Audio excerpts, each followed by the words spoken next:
Hello and welcome to Joe's fine online school of drumming. Today the topic I'd like to tackle is the Swiss triplet.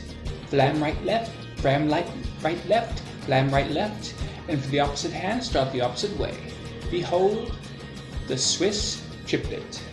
Flam right left, flam right left, flam right left, flam right left. Practice it until it is mastered and can be utilized at will in your drumming. It is a very pleasing to the ear, rudimental type exercise, and it will improve your drumming greatly with much practice. And another demonstration of the Swiss triplet.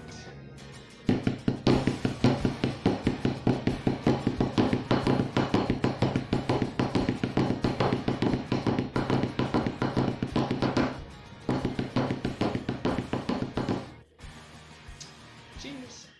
Toodaloo, and see you next time. And until we meet again, practice your rudiments.